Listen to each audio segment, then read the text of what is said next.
Well, good evening. I'm Jeremy Hafner, Chancellor here at the University of Denver, and I am absolutely delighted to be a part of this very fascinating conversation we'll experience on the Israel-Gaza war 100 days later. Thank you for being a part of this. Thank you for being a part, more importantly, of a community that's dedicated to learning and understanding these deep, complex issues of this war that we are all enduring. We have witnessed over the past 100 days such great pain and suffering and deaths. It is truly harrowing. And words can't describe the deep pain and grief that so many have experienced directly, and those of us here who experience indirectly as well. It is important to take time to acknowledge the enormity of all the lives that have been lost through war or violence. But there's hope. That hope comes tonight in the gathering of this community, because this is a space where we can engage in reflective thinking, where we can have moments of greater learning and understanding, where we can exhibit civil discourse and a culture of respect, and most importantly, a deep appreciation for the plurality of thought, not just on this war, but on all things, most especially the complex. This is what universities do. It's not what we can do. It's not what we must do. It's what we do. And if the public doesn't see the value of what this event is all about and what universities do, well, we have much bigger problems in our society and our community that threaten democracy.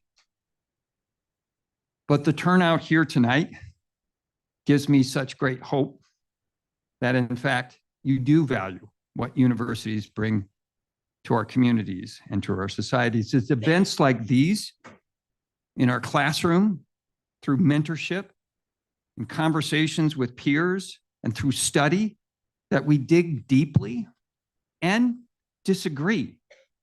We disagree with respect, all seeking to become better leaders and thinkers that can impact the world for the better. And this is especially true for our students here at the University of Denver, University of Colorado at Boulder, and all the other great universities in the state of Colorado, or our country for that matter. So thank you for being here tonight, but more importantly, thank you for being a part of something bigger, and that is a deeper understanding of the tragedy that this war has brought. Thank you to our incredible panelists that are here tonight. I know my wife and I are truly excited to hear what you have to say. And most especially, thank you to the Korbel School for International Studies for making all of this possible tonight. And without further ado, I invite our very, very famous dean here, Dean Fritzmayer. Thank you.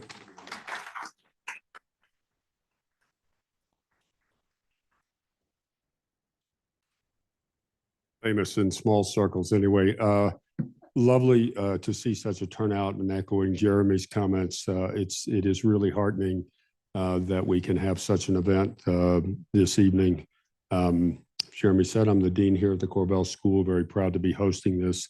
And so on behalf of our Center for Middle East Studies, also in partnership with the Denver Gazette and Channel 9 News, we're really delighted to welcome all of you to tonight's forum on the Israel-Hamas war 100 days later.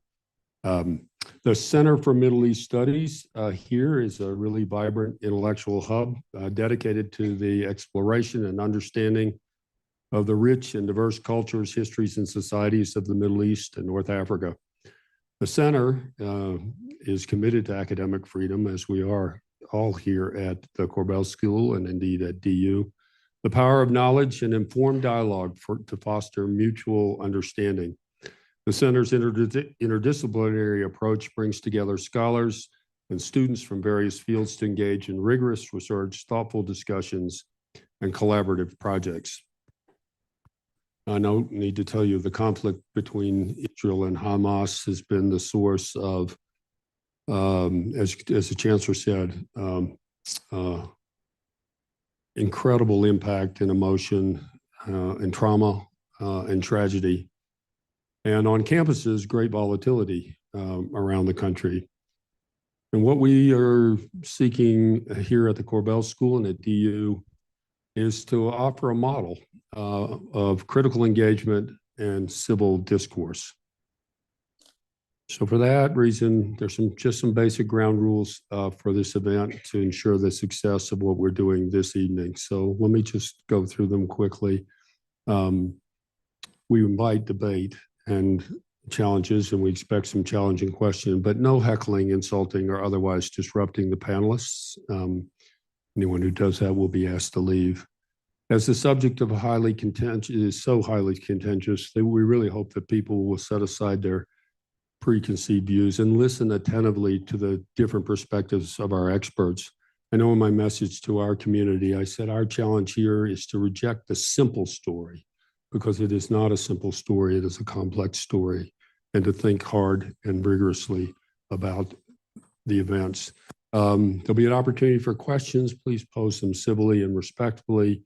I don't see any flags or signs of any description, but we ask that that not happen. So with that, it's my great pleasure to introduce the panel this evening, beginning with the director of our Center for Middle East Studies, Professor Micheline Ishai, who will be moderating the forum. Professor Ishai is Professor of International Studies and Human Rights here at the Joseph Corbell School of International Studies at the University of Denver. She was founding director of our International Human Rights Program. She's the author of a half dozen books, including Internationalism and Its Betrayal, the Nationalism Reader, more recently, the Levant Express, the Arab Uprising, Human Rights, and the Future of the Middle East, the history of the Middle East from ancient times to the globalization era. And her works has been translated into multiple languages. She's been a visiting professor in universities around the world, located in places such as Jerusalem, Abu Dhabi, Bellagio, Berlin, Paris, and Washington, D.C. And she's lived on 3 of the world's regions, including the Middle East. So delighted, Micheline. And let me congratulate Micheline and her staff on organizing the event this evening.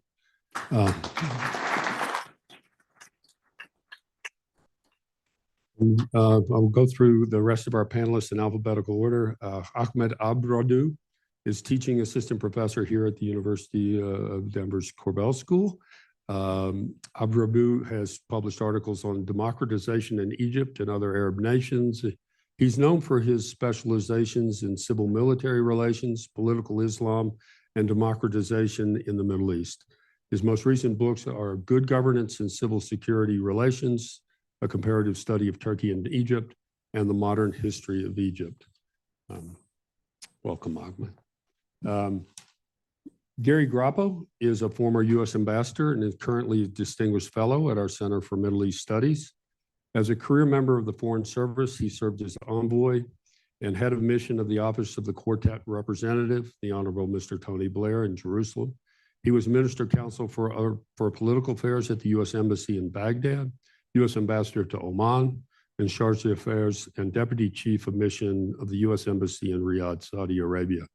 In Washington, he served as Director of the Office of Regional Affairs of the Near East Bureau of the Department of State. Welcome, Gary. Karim Matar is Associate Professor in the English Department at the University of Colorado at Boulder. Thanks for coming down with us. He writes and teaches in the areas of world literature, the history of the novel, the Middle East, the Israel-Palestine conflict, and critical theory. He's the author of Specters of World Literature, Orientalism, Modernity, and the Novel in the Middle East, and with Anna Ball, co-editor of the Edinburgh Companion to the Postcolonial Middle East. Jonathan Sharkin is Associate Professor of History and Judaic Studies and Chair of the Department of History here at DU. He teaches undergraduate courses on Islamic and Middle Eastern history, Israeli and Palestinian history, the history of U.S.-Israeli relations, and how the Israeli-Palestinian conflict has been discussed in the United States. He's published a book entitled Educational Oases in the Desert, the Alliance Israelite Universelle Girls' School in Ottoman Iraq, 1895 to 1950. Thank you all, panelists, for being with us this evening. And with that, I will turn to Professor Ishai to both frame and start the conversation with our panelists. Micheline.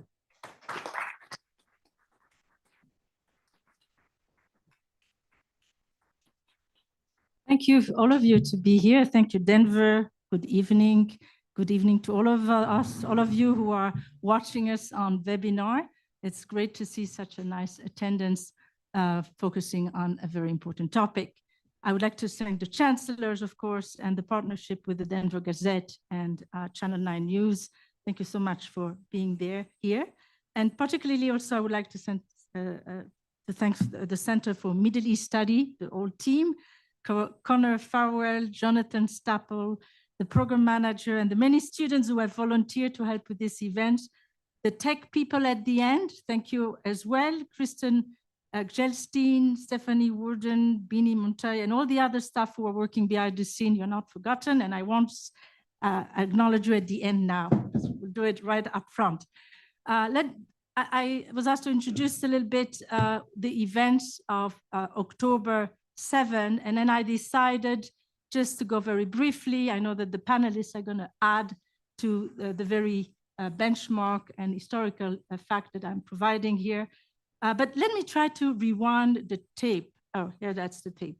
Rewind the tape a little bit. And rather than speaking about October 7, I just want to briefly talk about October 6th.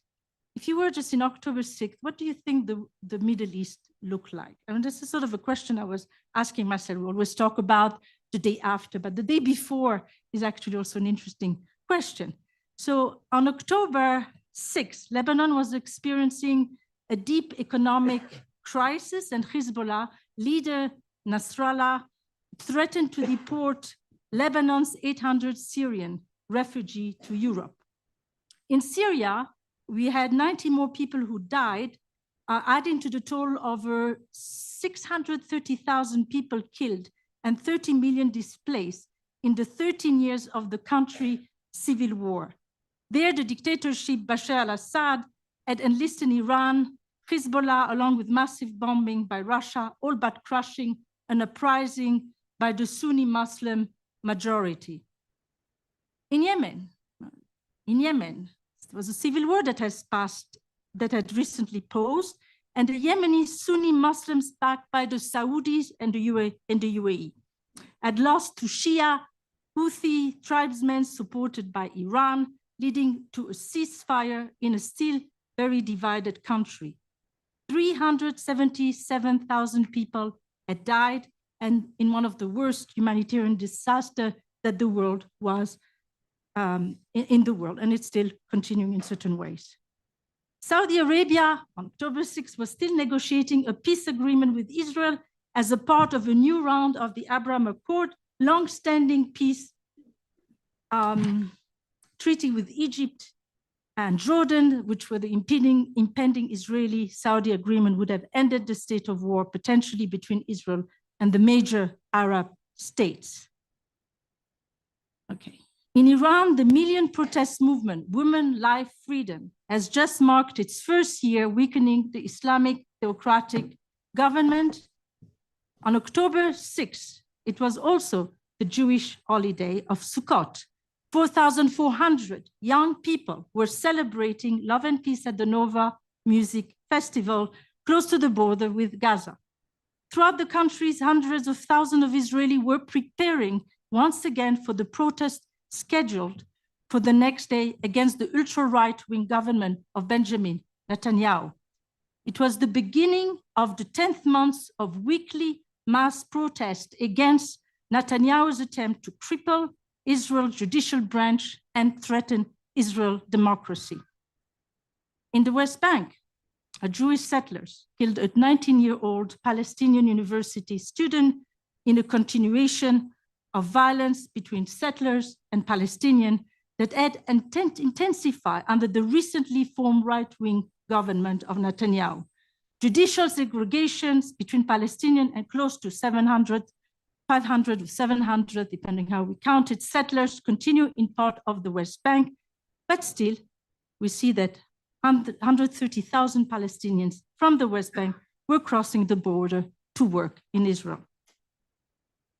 In Gaza, just missed that one. Okay, in Gaza, there had been a ceasefire between Israel and Hamas since 2021, and with Islamic Jihad since May 2023. In this seemingly relative peace, 80,000 workers were working in Israel in an effort to overcome the burdens of the blockade. In July 2023, 67% of Gazans voiced great distrust for Hamas in a poll. So let me just go, yeah. So what seemed to be at first comparatively all quiet on the Western Front turned overnight in a very dramatic way. There was a brutal and unprecedented massacre felt upon Israel when Hamas attacked by land, air, sea to kill 1,200 people in one day. The most horrid attack against Jews since the Holocaust. Claiming the right to self-defense, the IDF retaliation was predictable and very severe. On October 8th, Israel began airstrikes against targets in Gaza while calling up for 300,000 reservists and preparing for ground invasion. The IDF stated purpose was to destroy a Hamas operative and infrastructure in order to defeat its military wing. Today, just over 100 days since the war began, nearly 2 million Palestinians from Gaza have been displaced, thousands of homes have been destroyed, and over 24,000 killed. The number of Hamas combatants is so far unclear. 7,000 Gazans remain missing, and an additional 36,000 have been injured. On the Israeli side, we know that 1,200 Israelis have been killed, including 185 soldiers. 250,000 Israelis have been displaced, 12,000 injured, and 166 still held hostage at Gaza. Now, of course, all those numbers are subject to final verification. But the sheer scale of death and destruction in Gaza has caused many international observers to say that Israel is conducting the war too forcefully and too indiscriminately. This position was evoked at the International Court of Justice last week when South Africa raised a more specific accusation of genocide, to which Israel has responded by dismissing the charge, arguing that Hamas was the one that committed genocide, that its conduct was consistent with international law of war, and that it could not coexist with the terrorist organization as it did done in the past. Today, the Israeli operation is still ongoing. The IDF argued that it did not reach the goal of dismantling Hamas or rescuing the hostages. It has reduced its ground force while turning its focus to Hamas military infrastructure in the south, evidently settling for a long campaign. What is the next stage? I won't speak to it in the minutes that was allocated here. It's complicated and unknown. It begs the question of interim and final security and political architectures and the hand of hostility. But I will leave this and other questions to the panelists, and I will also invite them to add more on the events that I just recounted. So thank you for that initial. Oh, before I finish, I have to plug something here. There will be a couple upcoming events. One of them, which I have the pleasure to share with Ahmed Abdurabu, which will be held with the World Denver on February 1st. But we will have at the university 2 events by international legal scholar, one on sexual violence during the war. The title will be finalized with Ruth Halperin Kadari, and then one with Professor David Kretzmer, who's an international renowned legal scholar of human rights and is part of the Department of Law at the Hebrew University of Jerusalem, but also was the founder of B'Tselem Human Rights Organization. He will be coming here February 28. And those two events are co-sponsored with the Center for Judaic Study. So with this, I'm going to just turn to my panelists and ask them questions that they're waiting so long.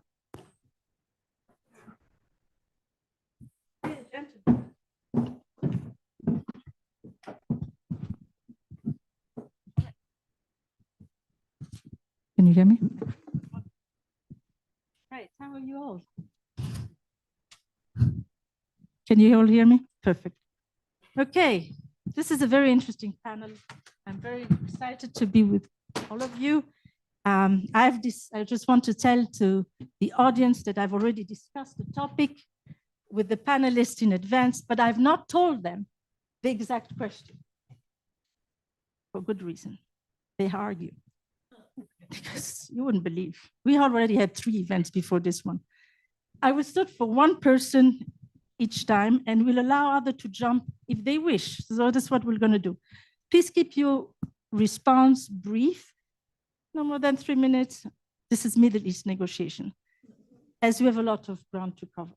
Yeah, so please understand that. So the first topic will be about academic freedom, something that is probably dear here to the people on the first row.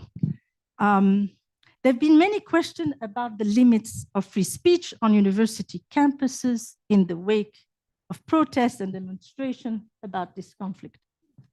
What can we learn from this moment with regard to free speech and critical conversations, especially in an academic environment? Should I start with you, Jonathan? Sure, I'm happy to take this. I do have strong opinions on this topic. I think academic freedom of speech is essential on campuses.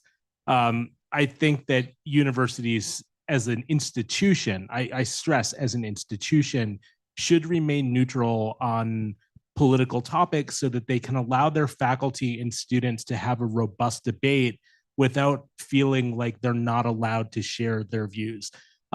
One thing I have to note, and this is as a historian, this is someone who teaches undergraduates, this is someone who has followed these issues for a long period of time, and they directly impact my teaching, my career, and my students. The issue of freedom of speech with regard to discussing Israel-Palestine, with regard to discussing the Arab-Israeli conflict, with regard to discussing Jewish history or Muslim history, did not start on October 7th. It has a long history. And I'm not going to go back and talk about the long history. I haven't written a book on it or anything, but I will go back a few years. We have had a series of laws being passed in state legislatures over the last decade, seeking to penalize people who support the boycott, divestment, sanctions movement, BDS movement, working in state governments, which I view as an attack on free speech. I will note, I don't mind saying this, I have not been a supporter of BDS. I am not somebody who's ever signed a BDS petition, but I believe that people have the right to support BDS and not have to fear career reprisal or academic reprisal for their positions. Just like I would support people taking a strong stand in support of Israel without having to face any kind of penalty for taking that kind of stand. We also, especially for those of us who deal with subjects that in any way touch on anti-Semitism, we have the International Holocaust Remembrance Alliance's definition of anti-Semitism, which, by the way, I have no problem with the definition. I won't read it here. But some of their definitions of what could constitute anti-Semitism, in my view, are problematic. One of them says, treating Israel with double standards, but it's really vague. It doesn't say what that means, or in a sense, denying the Jewish right to a state. I am not someone who denies the legitimacy of the state of Israel or Israel's right to exist, but I'm a historian who has to teach courses where I use primary sources that talk about anti-Zionist positions. Could that be considered anti-Semitic? I'm not sure. Could my students face penalties under Title VI for talking about these issues? I'm not sure. The Obama administration adopted this definition by the State Department in the late 2000s. The Trump administration adopted this for the Department of Education by executive order in 2021. These are issues that really scare me, and I think are really meant to curtail freedom of speech, both in the public sphere, but also in academic institutions. And I believe that, you know, universities should, I don't know what the rules are. I'm not a lawyer. I would like to think that if someone were brought up on Title VI because they were reading a document on anti-Zionism from 1910, that they would not be considered anti-Semitic. And I'm sure they would be, you know, exonerated from that charge. But the fact that they could even be potentially brought up on that charge, I find problematic. We've seen this elsewhere as well. You know, there was an example. Oh, sorry. Can I just have 10 seconds? And I don't even. I have tunnel vision. I'm an only child. I have ADHD, so I apologize. You know, we do have an example at a University of Minnesota where an adjunct faculty member lost their position for showing a visual depiction of the Prophet Muhammad. I understand that is disrespectful to, or some students take that as a sign of disrespect, but I do believe in an academic setting, faculty should have the right to run their classes and to show students images or to talk about topics that some students find uncomfortable. So again, I know I didn't quite answer the question post October 7th. What I wanted to highlight is this is not something that started on October 7th. Wonderful. Thank you so much. I'm going to go to this side and then back to here. Yeah, one thing that I'm really concerned about is watching the hearings where the president of Harvard was just in this room answering some questions. And one very particular question just stood out to me, and I'm here quoting. The question that was directed from the head of the education committee at the Congress to the president of Harvard was, are you aware that the term intifada refer to the genocide of all the Jews? And then the president of Harvard was trying to answer, and then, you know, the leader or the head of the committee was just insisting that she should answer yes or no. And she kept insisting that there should be a yes or no answer. And my concern here, not just about bringing the you know, president of a university or, you know, provost or, you know, someone official in higher education to the Congress, congressional hearings, but it's much more of, you know, this linguistic wars. As an Arabic native speaker, I can confirm that the word intifada has nothing to do at all with killing all Jew or genocide. I mean, it's totally unrelated. It means literally uprising, which can be used in different contexts. And unfortunately, I'm not sure if the president of Harvard was trying to correct her or not, but she was not given any real chance to even, you know, tell her, like, you know, what positions or what might the term mean. So again, back to the question of anti-Semitism, and I guess I said that before, we have to recognize, at least this is my position, I have to say it out clear, that yes, anti-Semitism exists. As someone who grew up in Egypt in the 1980s, that was a time when Egypt and Israel had peace, but I grew up with many, you know, movies and soap dramas where, you know, the Jew, not just the Israelis or the Zionists, the Jew were kind of like depicted as mean people or selfish people, or, you know, so anti-Semitism exists. However, my main concern with recent developments is this term sometimes is either exaggerated or politicized to silence some scholars who may want to be critical to, let's say, Benjamin Netanyahu. If I'm criticizing Benjamin Netanyahu, in my point of view, that doesn't make me anti-Semitic at all. In my writings, I'm very critical to the Egyptian government, and that doesn't make me anti-Egyptian. I'm very critical to some American presidents. I'm not going to mention names, but that doesn't make me anti-American. So again,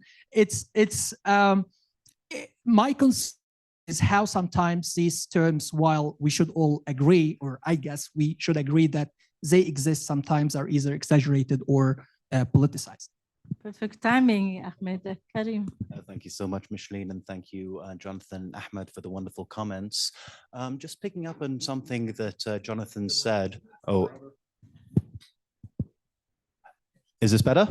Okay, thank you.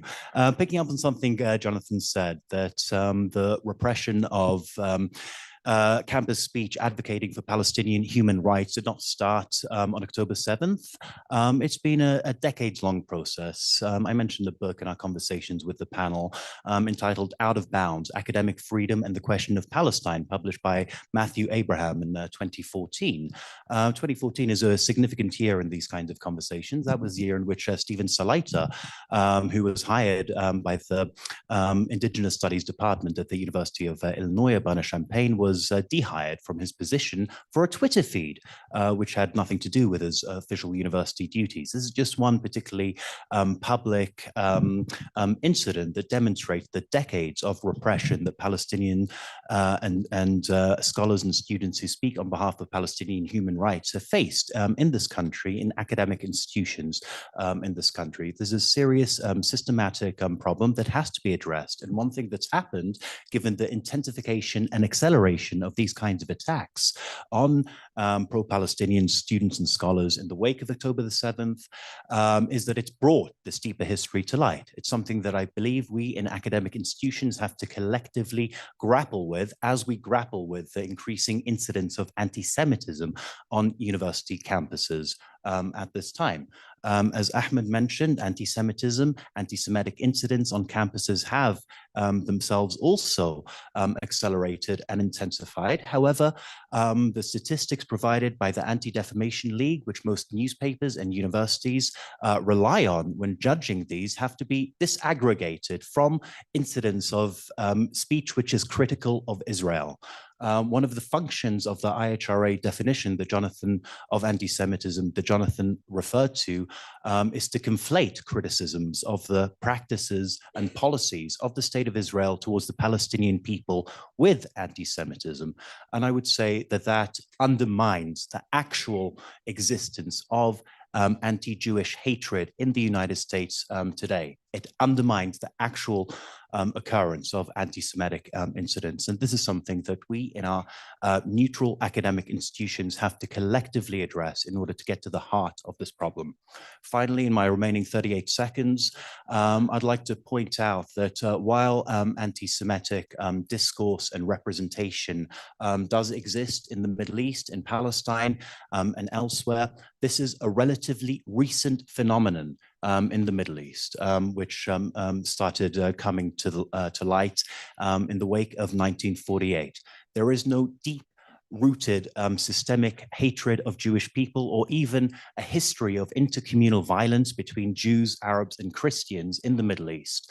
Throughout the 1400 years of Arab Islamic history, Jewish, Muslim, and Christian communities lived for the large part in conditions of security, trust, and mutual recognition throughout the dominions of Islam. Anti-Semitism is a European phenomenon unto 1948, unto the Holocaust, and this is something that has to be recognized in our discussions of this very important topic in our academic institutions. Well, thank you. But there were 75 years since. Okay, can you just get to Gary Grappo? I'm almost tempted to add something to the question. I just wonder, why do you think that there have been higher number of casualties in recent war, Yemen, Syria, and yet this event, this conflict galvanized world attention more than anything else? What are your thoughts? Why is that happening? Well, this particular issue, of course, resonates deeply, certainly in the Middle East, but in our country as well. Sadly, too few Americans, unless American troops are involved, pay attention to these crises, which, sad to say, having spent 20 years of my professional life in the region, are not an unusual occurrence. You mentioned Yemen, there's Syria, there's Libya, there's the ongoing crisis, which is produced, by the way, far more refugees in Sudan. There is the ongoing oppression of the people in Iran by that regime, and we could go on. But this issue resonates very, very profoundly here in this country, and therefore gets a lot of attention in the American public, and most certainly in the American media and in the American government. As I had mentioned in the session that we had in October, United States, and there's no mystery to this, has a very special relationship with the state of Israel. And we have had that since 1948, when the United States was the first country to recognize Israel's independence. That has not changed.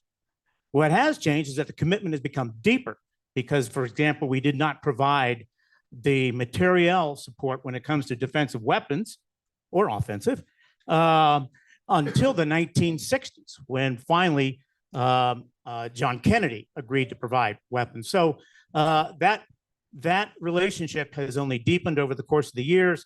And then, of course, with the 67 and 73 war, it's become more profound. So there is a strong tie to Israel on the part of not only the United States government, but the American people who genuinely like Israel and support Israel. On the other hand, there is also support for Palestinians in this country. And in fact, many Americans, I'd say most Americans, actually support the Palestinian state. The current administration supports the Palestinian state and has made that public repeatedly, even before October 7th. So the attention that this has garnered to me is not a surprise, because throughout my public life, it's always been the first question that I'm asked as an American diplomat. And then occasionally, if American troops are involved, oh, let's move on to Iraq or some other area in which we were involved. This is not going to change. I think the commitment and the relationship that the United States has with Israel is enduring, but I must say it is being tested today very, very sorely, and no one feels that more acutely than President Biden. Okay, thank you very much. I love this clock in front of me. It's just doing my job. I just, as a mother, it is fantastic. I don't have to interrupt anyone. Okay, the most important causes of this most recent conflict. That's one of the topics that we're going to be discussing briefly. I described what was happening on the news on October 6th and how the outward peace was shattered the next day. But obviously, this conflict did not start the day before. So Channel 9 News asked an interesting question that I'm going to just here rephrase. How far back in time must one go in order to understand what is now happening now in Gaza? What do you think? I'm going to start with Ahmed on this and then move this way. Okay. As a scholar, I would say 1948. And there is no way you can escape this date to understand. And again, whether you stand with the right of Israel to exist or not, this is not the matter. The matter is, as a matter of fact, since 1948, we started to have this Arab-Israeli conflict, which, and back to your question, which might be, as of now, understood as much more of as Palestinian-Israeli conflict. And why is that? And here is my explanation to October 7, is by October 6, many Palestinians, whether in the West Bank or in Gaza, thought that if Saudi Arabia is to join this Abrahamic Accords and normalize the relations with Israel, to join Egypt, Bahrain, I guess Morocco, Sudan, and United Arab Emirates, the United Arab Emirates and Jordan, then there's nothing left for them. And if that's to happen, then the Palestinian issue will be forever forgotten, and nobody will be able to offer them, another possible nation state.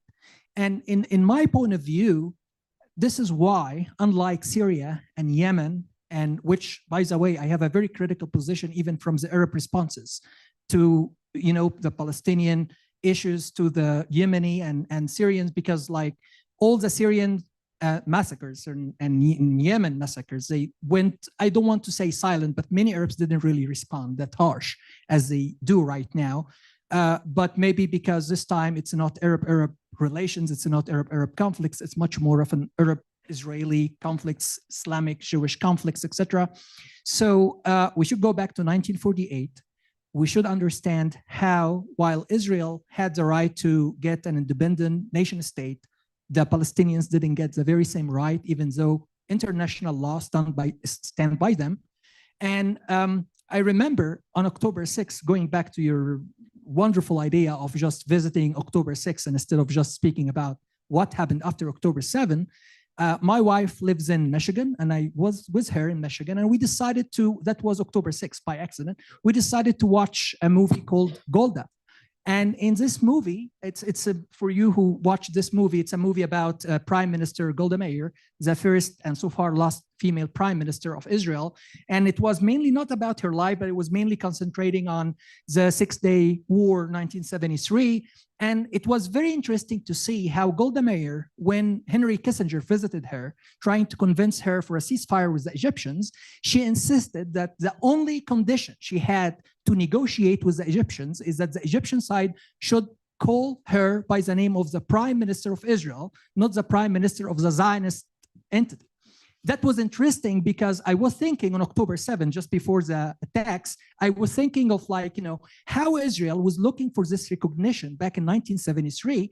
And as of now, back in October 6, 2023, they got that much recognition. However, that was not given equally to the Palestinian side. So I guess this is part of the answer.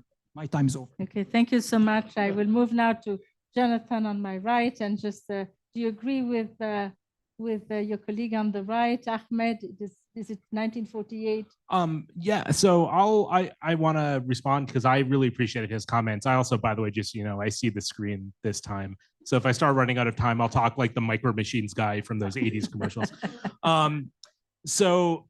Yeah, I think 48 is the right date, but to start with, but what I would like to do, again, this is the historian in me, just for people in the audience, and I could be wrong, this is how I conceptualize the evolution of this conflict, which is prior to 1948, we really saw a Zionist-Arab conflict. I use Zionist not because I work for the Iranian government and won't use the word Israel. It didn't exist prior to 1948. I would say from 1948 through the late 70s, we see a conventional conflict between Israel and recognized Arab states. And since the 1979 Camp David peace accords between Israel and Egypt, we've really moved to an Israeli-Palestinian conflict, in my view, along with, to a lesser extent, well, I shouldn't say lesser extent, but at the same time, a sort of Israeli-Iranian Cold War. And I say this because this I think goes to Ahmed's point, in my view, which is what happened over the course of the wake of the Second Intifada and the breakdown of Oslo. In my reading, Gary, I'd really be interested in your comments on this, but there's no pressure to chime in, is that the United States under the Obama administration and the George W. Bush administration in the second half were really trying to build up Fatah and Mahmoud Abbas in the West Bank to sort of show, if you play ball, you get support from the US, you get some carrots from Israel, and if you don't play ball, you get blockaded like Hamas in Gaza after the takeover in 2007. I think, Congress, especially after 2010, prevented the Obama administration from following through with that kind of policy. And I think Fatah and Abbas really, they had been losing credibility among Palestinians, but I think they really failed after that to keep the Palestinian issue consistently at the forefront of the international world.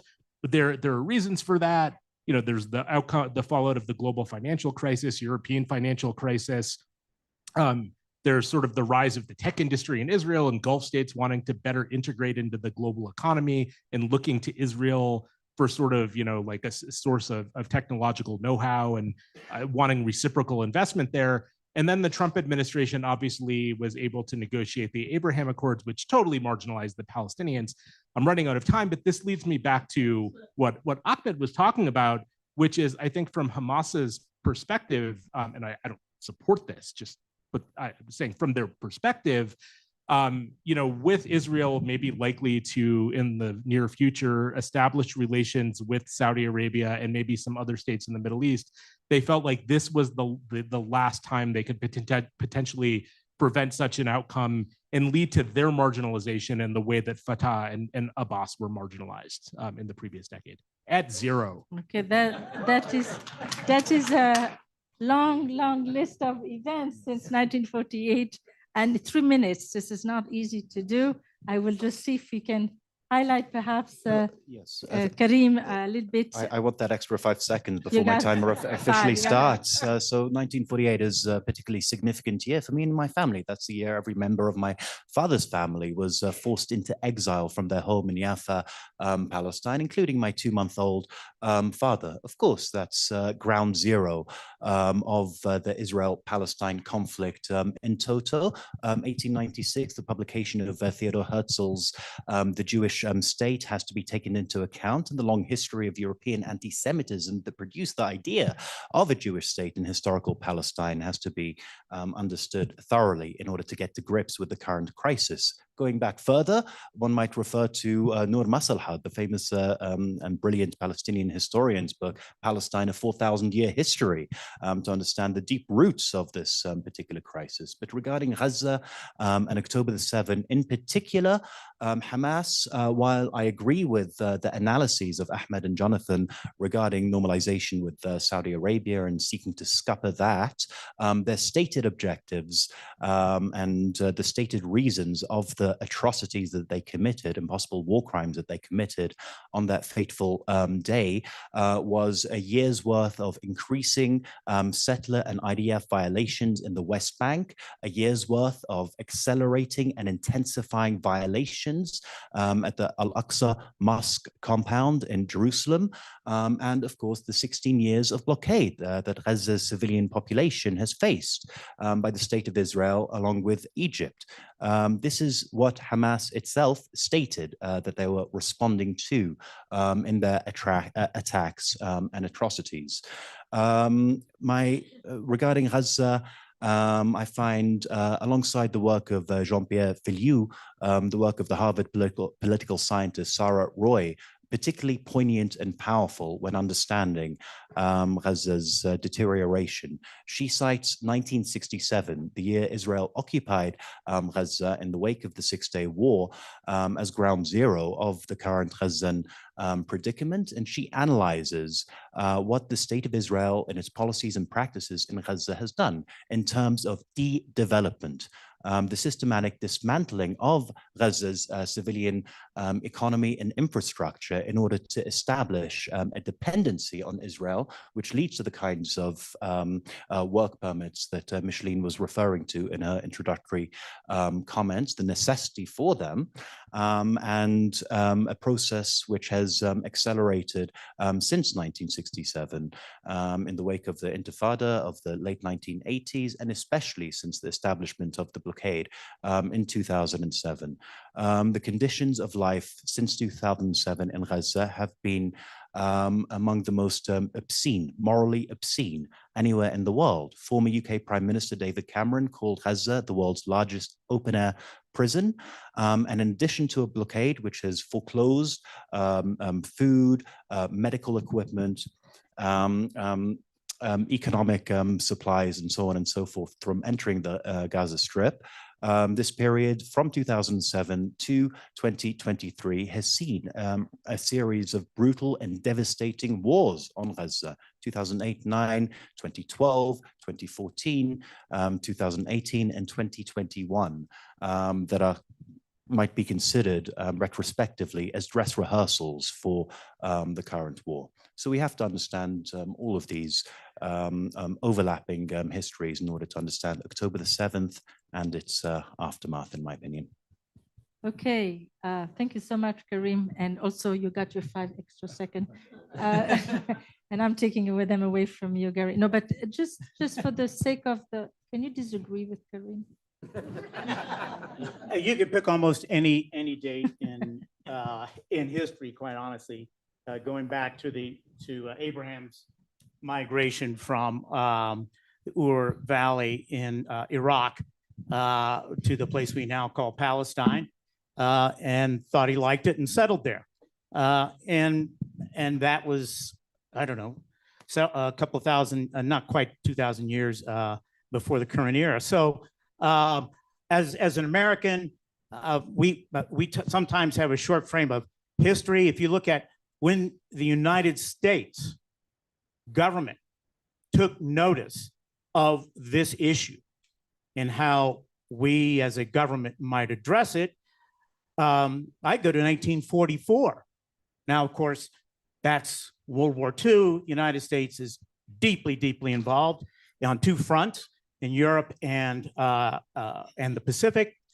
But shortly after the Yalta Conference, without the knowledge of almost anyone, Franklin Roosevelt made a detour and met with the King of Saudi Arabia, Ibn Saud, the founder of the modern state of Saudi Arabia, in the Red Sea on board a U.S. naval ship to talk about the period after the war, because both Ibn Saud and FDR were well aware that the Allies were going to emerge victorious and that the Middle East was going to be an area certainly of concern for the United States. Ibn Saud was looking for an ally, now knowing that he sat on the world's largest reserves of oil and no way to protect them.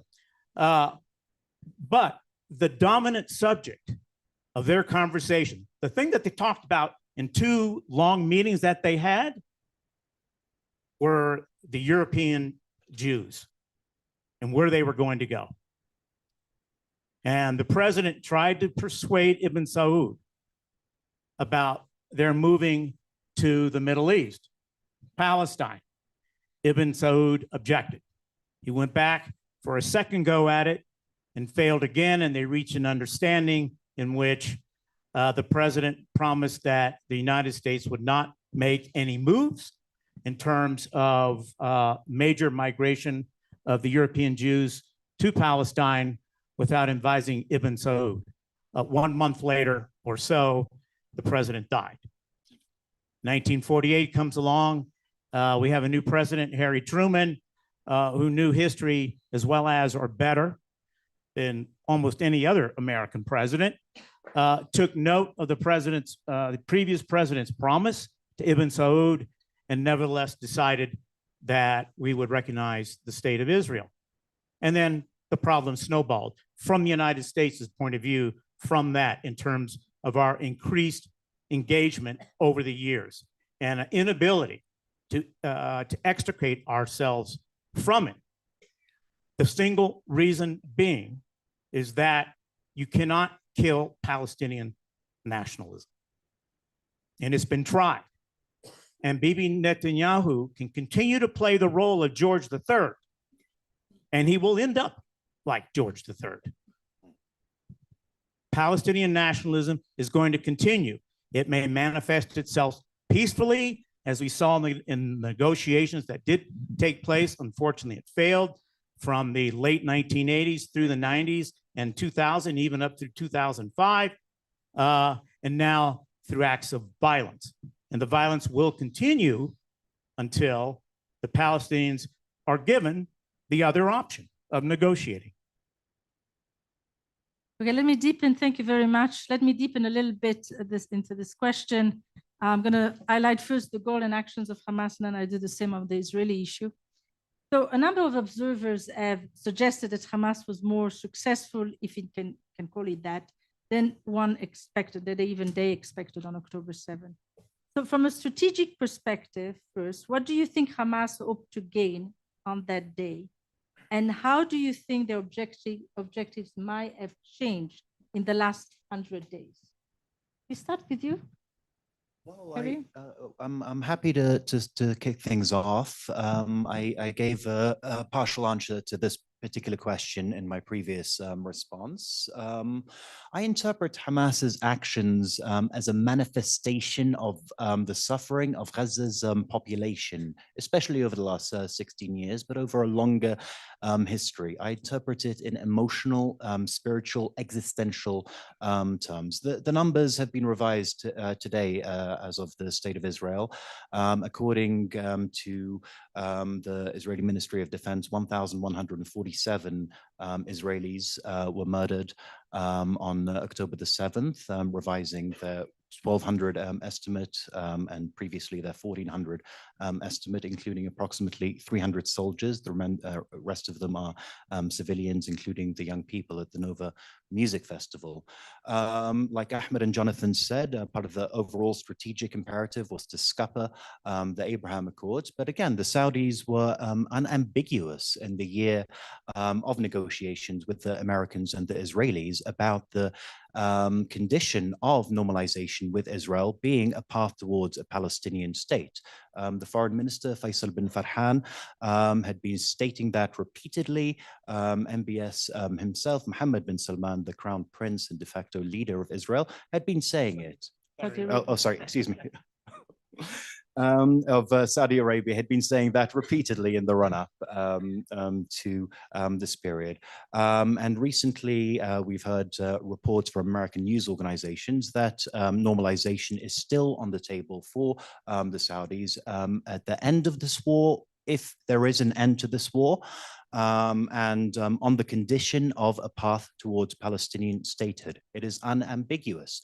If Israel is to be integrated into a peaceful and prosperous Middle East, there has to be a solution to the Palestinian problem. I want to stress, and I'd be fascinated to hear Ambassador Grappo's perspectives on this, that this is an American security, economic, political, and diplomatic interest as well. A safe and secure Israel within a peaceful and prosperous Middle East is good for American business. It is good for American politics, geopolitics, vis-a-vis much graver threats posed to American power in the 21st century, coming from China and coming from Russia. Hamas, I know the question was about Hamas. I've spiraled a little bit away from that, but you know, I'm glad to have had the opportunity to express some other thoughts about the consequences and effects of Hamas's actions on that particular day.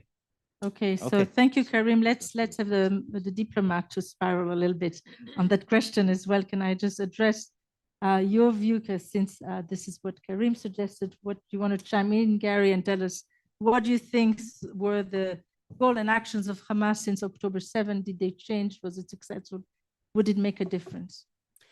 I would certainly agree with Karim that Hamas probably recognized that the Palestinian issue writ large, and certainly Hamas were being sidelined by what was taking place in the Middle East with the Abraham Accords and with the increased communication, dialogue, and interaction between Israel and its Arab partners. Where I would disagree is I don't believe Hamas had any interest in manifesting the frustrations of Palestinians. I think Hamas was interested in advancing the interests of Hamas. If they truly cared about the Palestinian in Gaza, then they would have redirected all the monies that they spent on arming themselves and building this very intricate and extensive tunnel network on the people of Gaza, who don't have sufficient water, certainly now, but even before October 7th, didn't have sufficient food, and were severely constrained in their ability to interact politically in Gaza. I do not believe Hamas is all that interested in the people of Gaza. It's interested in the cause of Hamas. On the other hand, we certainly cannot ignore that the people of Gaza, as well as the people of the West Bank, are at a point of despair. And that despair manifested itself on October 7th in the cases of those Gazan civilians, not necessarily members of Hamas, who took part in this awful and horrific violence in southern Israel. It's a manifestation on their part of individual Gazans, but of West Bank residents as well, of the despair that they feel today. Khalil Shakaki, a very respected Palestinian scholar who teaches at a university in the West Bank, had written an article in 1998, extremely prescient, and I was able to find it recently. And the title of the article was "Peace Now, Hamas Later," or Hamas Later. And that's exactly what we got. He had written that if the Palestinian Authority, which had recognized the state of Israel and had initially negotiated with the state of Israel fails in its effort to negotiate a two-state solution with the state of Israel, or if they lost the faith of the Palestinian people, that we should not be surprised if the Palestinian people throw their full weight of support toward Hamas. Unfortunately, that's where we are today, because for various reasons, the parties did not choose peace before, and we now have Hamas. Okay, I know that Karim wants to answer, but I'm going to give first the microphone to Ahmed. I don't know if you want to chime in, otherwise. Yeah, sure. I just may disagree a little bit with Karim. I mean, when it comes to Saudi Arabia, I agree with you that Saudi Arabia was very unambiguous when it comes to the conditions to normalize relations with Israel. But, you know, not just Hamas, but I guess Palestinians have heard that many times before. You know, the Egyptians said when they normalize relations with Israel, and President Sadat said it already, that, you know, the president of Egypt back in the 1970s, he said that, you know, this peace is to bring sovereignty and an independent state for the Palestinians, and it never happened. And the Emiratis said the same. And I guess even Morocco said the same. I mean, I don't really count that much on this commitment of Saudi Arabia, especially under Mohammed bin Salman, MBS, de facto leader of Saudi Arabia, because it's not convincing to not just Hamas, but to the Palestinians. But back to the question, because it's very important. Hamas has always managed to consolidate their positions from the very beginning, 1987. As you know, Hamas was born with, I mean, at least a political organization, and the military wing was born in 1987 with the first Palestinian Intifada, first Palestinian uprising. Let's use uprising not to be accused of any anti-Semitism. And in the very first Palestinian uprising, 1987, they managed to take a very sharp position, which is as simple as we do not recognize the state of Israel. It's a zero-sum game. It's either we or them. It's we will liberate Palestine from the river, which is the Jordanian River, to the sea, which is the Mediterranean Sea. And they have been always able to consolidate their ideology, which it was and is still a very Islamic, pure Islamic ideology. And if you look to 1987 Covenant, which was a first ever political document issued by Hamas, you can read in English or in Arabic. It's a very clear Islamic, you know, very pre-modern kind of statement, political statements. We are an Islamic group. We will call upon Islamic nations to liberate Palestine from the river to the sea. However, in 2017, there was a very important turning point, which I think is usually underestimated by scholars of the Middle East when it comes to the Arab-Israeli conflict, which is a second covenant issued by Hamas in 2017 after so much pressures exerted by the Egyptians to rewrite the covenant of 1987. This time they issued a new one in 2017. And I know that maybe you agree or disagree with me that it's very true that they didn't recognize the state of Israel, but also they recognized what is called 1967 borders, which is technically recognizing the state of Israel. And also they denied relations with the Muslim Brotherhood, the historical enemy of the Egyptian government. And now they have been under fire from their own supporters, because starting from 2017, they lost this, you know, consolidation. They are no longer the very, you know, known Islamic resistant groups. And in my point of view, October 7, partially at least, was another way to consolidate their power, to show to the world, not just to Israel or to Egypt or to others, how powerful they are and how self-sufficient they are when it comes to weaponry. And that was, you know, the attack of October 7 at a scale that was unprecedented and unexpected. Yeah, thank you very much. You want to chime in? Or? Just very briefly, I don't really have much to add. I was really happy with the points. I mean, I wanted to make a couple of them that you brought up, Ahmed. And here I want to just express, I have to have some intellectual humility. I don't know, right? Like I don't know what the exact answer is. But one point I do want to bring up, and this is not necessarily about Hamas, it's about how people, again, should or do view them. And I don't know, again, what the answer is here. I think that over the last decade, many actors in the region, and I think even to some extent the Israeli government, believed that Hamas had sort of changed a little. It was interested in governing. Maybe it was interested in some sort of long-term peace, that maybe you could do business with it. You could use it as maybe even like a stalling tactic. And I think that one thing that I just think has to be out there and has to be said here is that the way that the attack unfolded, which was not a strategic military attack. I mean, it was a blatant terror attack that involved the killing of children. It involved significant amounts of sexual violence.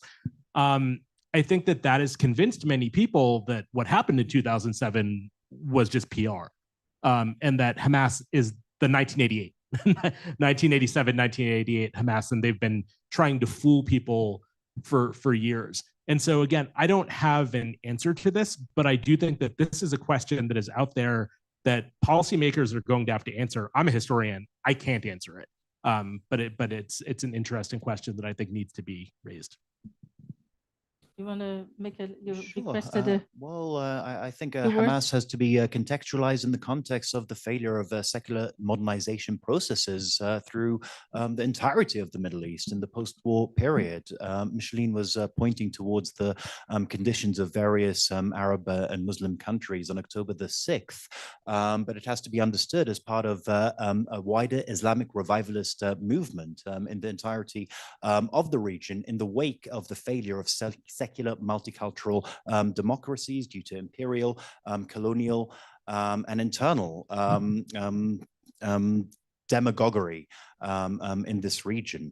Reading it alongside the Islamic Revolution in Iran in 1978-79, alongside the resurgence of the Islamic Brotherhood in Egypt, with which it's deeply affiliated. Ahmed Yassin studied in Egypt and took many of his ideas from the Muslim Brotherhood and sought to create a Palestinian variation of it in the establishment of Hamas in the 1980s, of the revival of Islamic governance in Turkey from the 1990s under Erdogan's various leaderships. All of these contexts have to be understood in relation to a wider dynamic, a historical dynamic, a modernization dynamic in the region, which has been heavily skewed by European involvement throughout the region. Orhan Pamuk, I'm a literary scholar. Orhan Pamuk is a great visionary of a possible future in the region for me.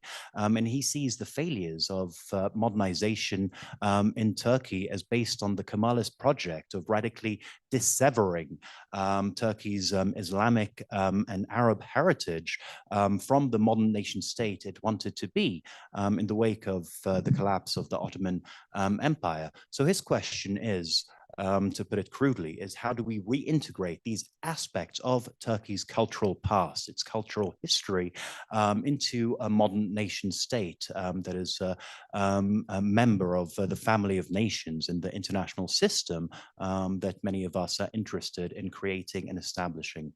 The same questions might be applied to Palestine, to Iran, and to other countries around the region. When it comes to Hamas in Palestine, I mean, they emerged after 40 years of deep Palestinian suffering and the failure of anything like a political process whereby their rights were recognized. So in response to Ambassador Grappo's critique of my observation, I would say that Hamas originally emerged out of the failure of something like global recognition of Palestinian humanity as manifest in national rights. And thus I come back to this idea of an emotional response to the conditions of deep and abiding human devastation and catastrophe. Okay, thank you, Karim. Micheline, I want to make No, one you're- point further to So 30 seconds behind to the clock. Ahmed's, and it is true, of course, in 2017, Hamas issued this revised charter, which was watered down, not apparently violent as its initial one, but something else happened in 2017, which really ended up changing the character and the direction of Hamas. And that is the slow movement of the leadership from external officials who were resident outside of Gaza, whether it was in Damascus, Lebanon, Jordan, Doha, or Turkey, to the internal leadership, Yahya Sinwar and Mohammed Deif, the head of their security branch. They took a very, very hard line, and they started calling the shots, irrespective of what they were hearing from their external leaders. It was a very harsh line. The external leaders probably were the ones who led the revision to the original 1988 charter, but I don't think it was acted on by the leadership within Hamas in Gaza.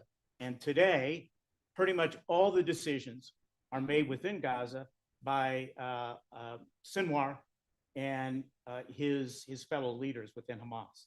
Okay, thank you so much, Gary. I'm going to now turn to Israel, the goal and the action since October 7. So let's start with you, Jonathan. Israel's war cabinet has said that their aims are to destroy Hamas and demilitarize the Gaza Strip. Let's say let's stay with that stated goal for just a moment. Do you think it's realistic, especially after these 100 first days? I have a terrible record of political predictions. I'll put that out there. I have no idea. I guess I should say I don't think it's realistic, but I am not a policymaker. I'm not a futurist, and I'm not quite sure that I can answer that question in any way that will add value to the audience that's here today. So I think that Ahmed is going to just weigh in. Yeah, I remember the first event that we had here exactly 90 days ago. I was debating that with Ambassador Grabo, and my point was like, you can, of course, given the power, power is very asymmetric between Israel and Hamas. Of course, it was very expected that Israel would be able to destroy Hamas, much of Hamas military capabilities. But this idea of destroying Hamas and killing all political and military leaders and just start a new reality in Gaza without Hamas, finding non-Palestinian Authority loyals or non-Hamas loyals and a new authority in Palestine, in Gaza, to negotiate with, to me, is very unrealistic. And I guess, and I think, I deeply believe that Prime Minister Netanyahu knew from day one of the war that he wouldn't be able to destroy Hamas, the way at least he was portraying or explaining to the Israeli public on October 7th.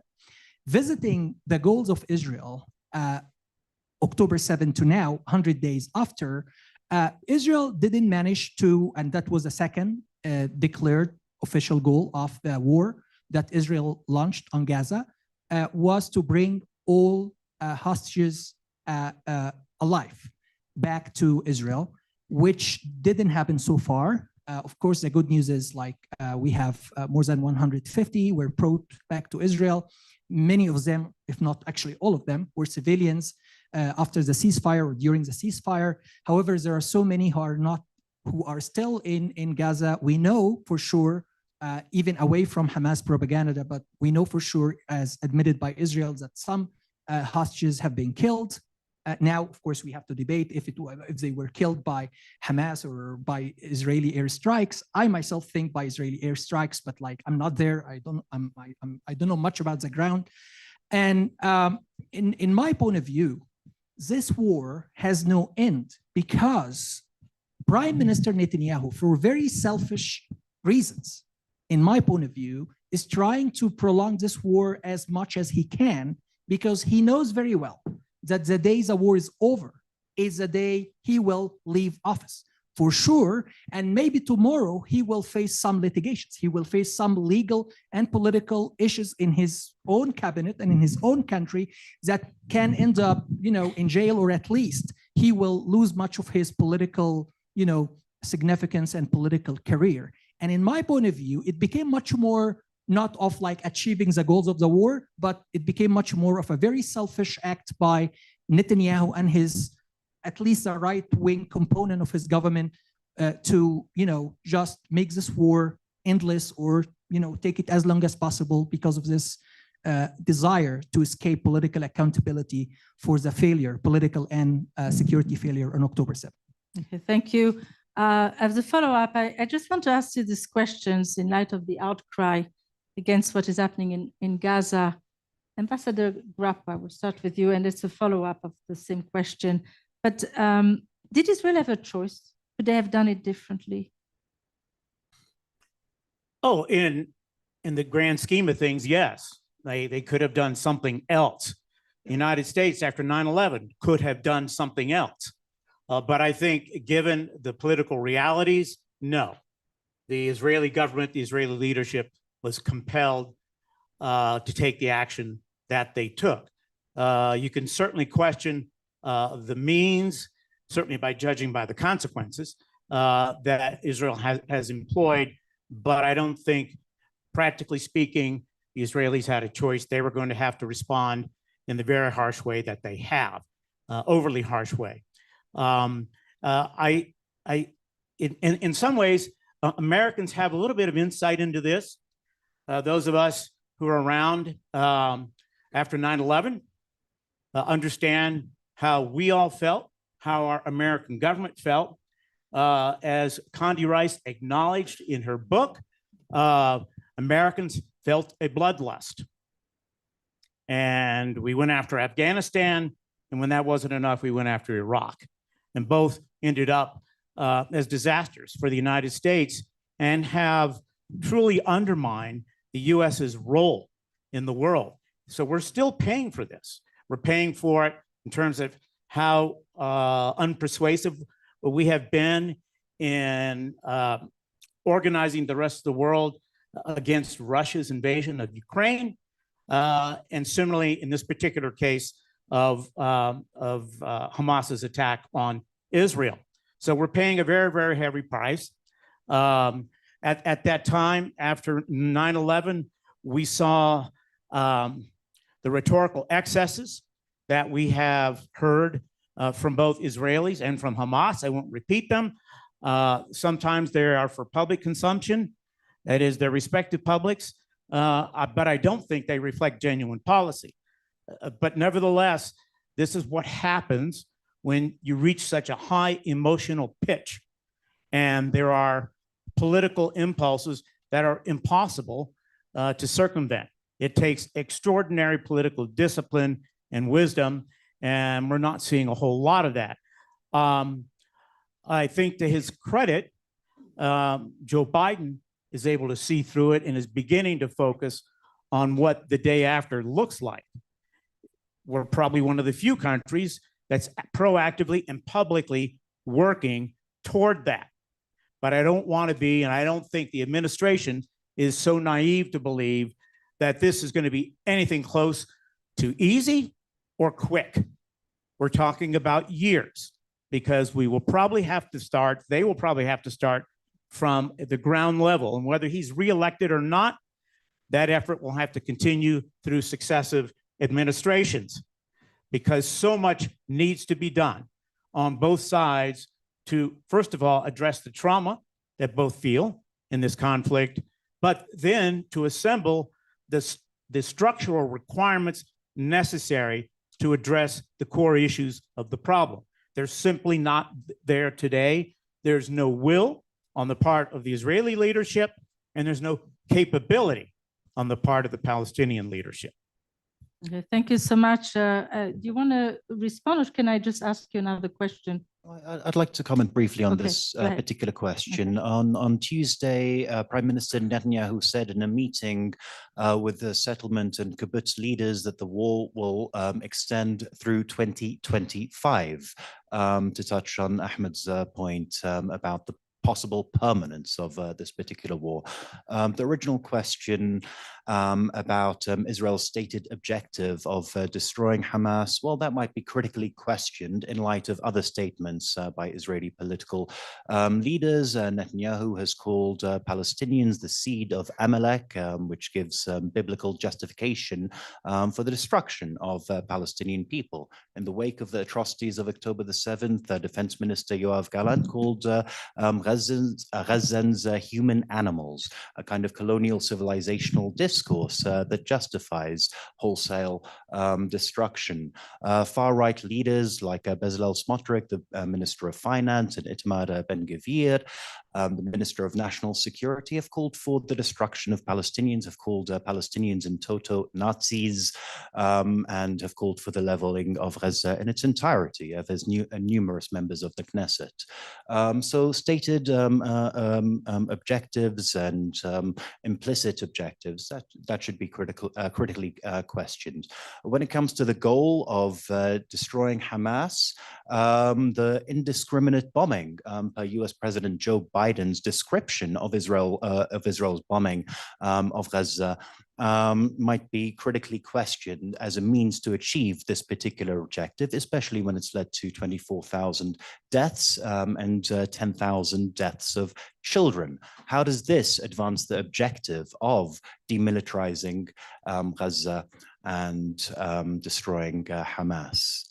Finally, on this particular question,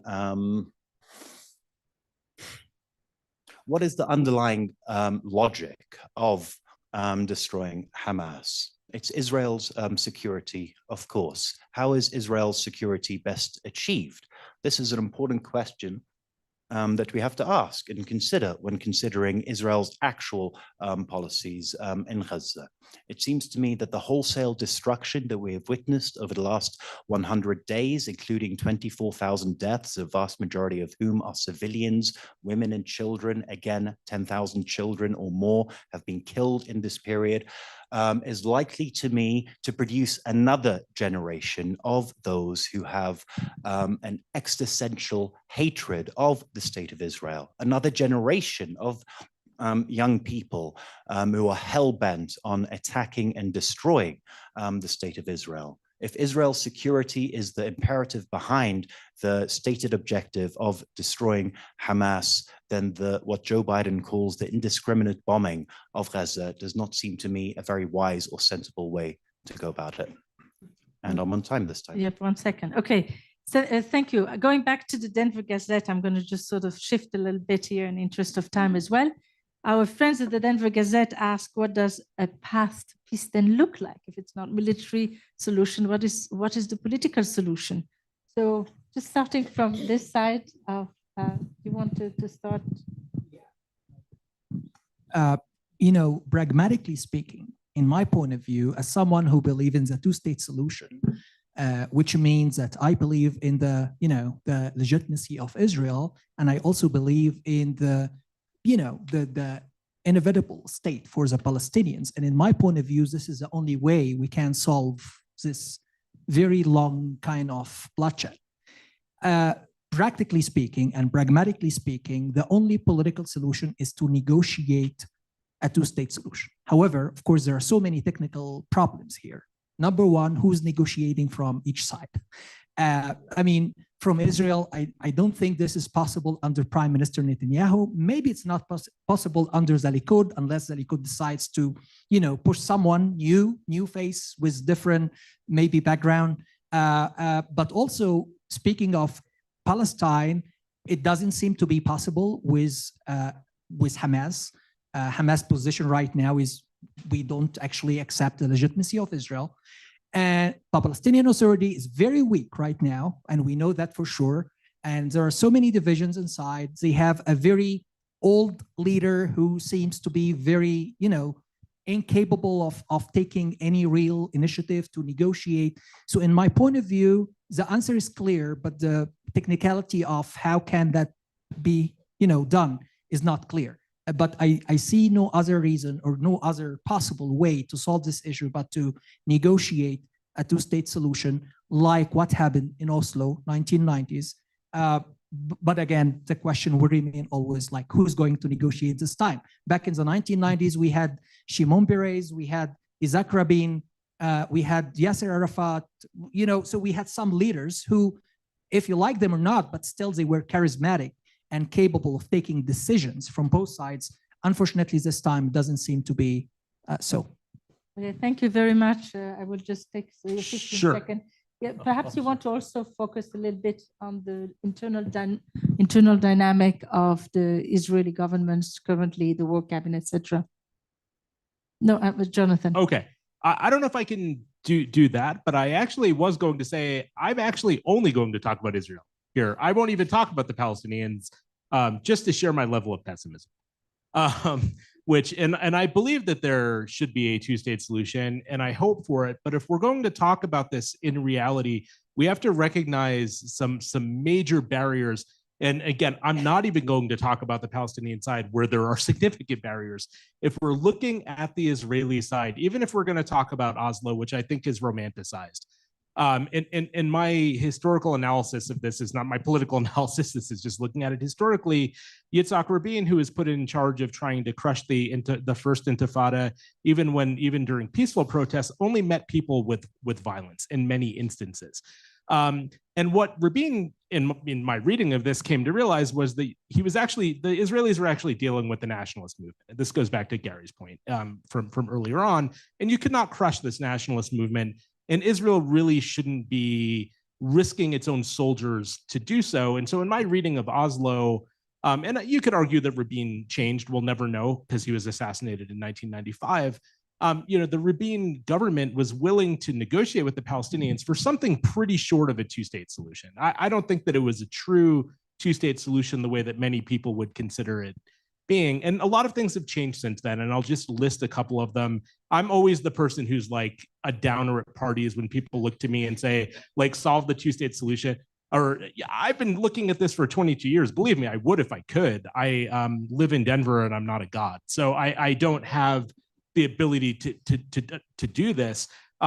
We really have to look at internal Israeli political dynamics. The Israeli political system is a fused parliamentary, executive, unicameral legislature where with 120 seats, where you have to get 61 seats to be able to form a coalition, but the threshold for representation is 3.25%, which makes smaller parties the kingmakers, and they can refuse to join coalitions. I don't see how Israel could ever maintain a stable coalition in the short term, at least, to form a government. And when you look at the way that Israeli demographics are moving, they're trending far more conservative than in the past. This does not even take into account that 1 out of every 10 Jews in Israel lives outside the internationally recognized borders of the state. And so if you're effectively asking 10% of the population, who could theoretically represent anywhere between 10 and 15 members in the Knesset, to vote for a two-state solution that might lead to their physical uprooting. We saw what happened when settlements, a very small amount, 8,000 were, I think it's 8,000, please correct me if I'm wrong, were uprooted in 2004, 2005, and that led to major problems. I think the Israeli government fears that if they try to push through something, they would have to dismantle significant West Bank settlements, which might lead to a civil war within the state. That is just the Israeli side. I am at 0. I wish that I had more positive things to say. Okay, so that's the reason why we're going to move to the direction of diplomacy here, because you are such a pessimist and we cannot afford that. So first, Karim, and then hopefully you're going to just carry the torch of optimism, whether you wish or not. Go ahead, Karim. Well, of course, what Jonathan is saying is right, and there's been a cold civil war brewing in Israel throughout the last year until October the 7th between secular Democrats and more extremist, settler-oriented, annexation-oriented coalition government members. Like Micheline mentioned in the opening remarks, there have been ongoing protests for, I think, 36 weeks up until October the 7th in Israel, protesting against the Likud coalition government's proposed judicial reforms, which would effectively abrogate Israeli democracy. Regarding a two-state solution, it is not just Netanyahu who's been bragging for the last several years about forestalling the creation or the possibility or the conception of a Palestinian state. I think it's the Likud administration itself, the Likud political party since the late 1970s under Menachem Begin, who have been actively working, one of whose primary objectives have been to forestall the creation of a Palestinian state. So these are very deep-rooted problems in the Israeli political system and in Israeli civil society as well. You asked me to be optimistic or positive. I am going to be positive because I do believe peace is possible. Whether any of us see it in our lifetimes is another question. But for me, it is premised on it's a sad thought, perhaps undermining the positivity. A short life? No, I didn't mean to say that. Okay. Yeah, okay. So in look, jest, it's in a jest. kind of visionary, deeply unpragmatic vision idea that's I, of course, understand the severe limitations and the pragmatic difficulties of even conceptualizing something like the restoration of ethical, cultural, historical, linguistic, and religious bonds between the Jewish and the Arab people today in the wake of October the 7th and the continuing disastrous bombardment of Gaza. But that is what I hope to articulate this evening and in my work moving forwards. Jews and Arabs, Jews, Muslims, and Christians throughout the dominions of Islam lived a peaceful coexistence, a life of peaceful coexistence for 1400 years up until 1948, just to use that as a crude historical marker. Anti-Semitism had no role within these societies up until that moment in the disastrous aftermath of 1948.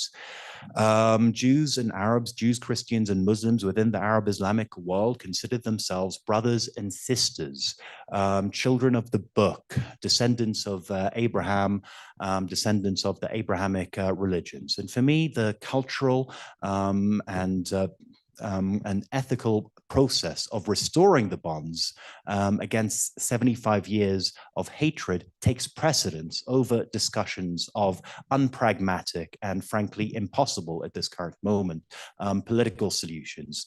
Two state, one state, it's pie in the sky. When you have leaders on both sides who are interested in nothing but inciting the hatred of their people against the other, and frankly, a complete and utter lack of political will among the Americans who have the the power to solve this issue overnight if they wanted to. In doing so, what I want to do is encourage our intellectual institutions, academic institutions, and our brothers and sisters in Israel and Palestine to work via whatever means, whatever civil society organizations, whatever journalistic sources, whatever other kinds of cultural activities to restore their bonds with one another beyond the hatred, beyond the lies, beyond the terrorism, beyond the violence. That's a long-term solution. Thank you so much, Karim. I'm going to leave with you, Gary, but I would like you to focus just briefly on not only a potential new regional architecture, but also how is Biden doing in this respect? Is he doing a good job? Should he do better? What are your thoughts about this? First of all, Jonathan, if you think you're a downer at the party, tell people you were an American diplomat in the Middle East. Everybody starts looking at their drink glass and makes a bead for where all the bourbon is. Being a diplomat means being almost eternally optimistic. If you are not optimistic as a diplomat, you are useless. In a similar vein, if you don't have courage as a soldier, you are useless. And so, by definition, every diplomat I've ever worked with, certainly in my career, whether it's an American, Israeli, Arab, you name it, tend to be optimistic, some more pragmatic than others. With respect to the question of Joe Biden, I had a former colleague and very good friend who recently returned from Israel. He's doing great in Israel. Israelis love him for what he has done for the state of Israel. And for those of you who were present at the session in October, I had commented that Joe Biden is a very savvy operator when it comes to this issue. He truly knows it better than anyone else in the government. And he knows that if you want to move the Israelis, and he's going to have to move them, particularly someone as irresistible as, or as immovable as Bibi Netanyahu, you have to show the love first, which he has done. But he has been delivering a very, very harsh message to the Israelis. To Ahmed's point earlier about the concern for perhaps Bibi prolonging this conflict, in the interest of maintaining his position as prime minister. One point that was delivered by Secretary Blinken last week in his visit to Israel, not widely publicized, is he warned the Israeli leadership to not escalate the conflict in northern Israel against Hezbollah. The United States does not want to see an escalation there. This conflict has already escalated throughout the region. And if you have any doubt about it, just read the news take in the media, what's happening in Syria, in Iraq, in southern Lebanon, in northern Israel, in the West Bank, and of course, in the Red Sea, and in Iran. Israel is fighting a seven-front war. And one of the overriding desires of this administration is to contain the escalation. They're not doing a particularly great job in that respect. It's extremely hard, particularly when we have someone like the Iranians who have very little to lose. They are not being threatened. And as the grand puppet maker, or a puppet master with all of these various groups, are managing to create havoc, first and foremost with the Israelis, but also for the Americans and others who are concerned, who are interested in trying to resolve this conflict. I believe that this administration, however, does see a vague path ahead. And it's what this administration, it's why Blinken has made 4 trips to the region, maybe 2, or I think Biden 2, and that is to begin moving the Israeli leadership to ratcheting down in the tempo of operations in Gaza, and to begin to think seriously of a 2-state solution. Now, some Israelis are willing to acknowledge that in the current environment. Very few are, and this is where the administration is finding the most resistance. In other areas, and that is, for example, getting the Israelis to consider some of the humanitarian aspects, making some progress to lower the tempo of operations, doing that as well. But it's going to be a very, very heavy lift in the current political climate in Israel, because the Israeli leadership is divided too. If you look in the war cabinet today, it's divided between Bibi and Gallant, the defense minister, who want to pursue the war to its objective, to their objective. And then you have Gantz and Eisenkot, both of whom were former generals, commanders of the IDF, who want to cut a deal in terms of the release of the hostages. The two sides cannot agree.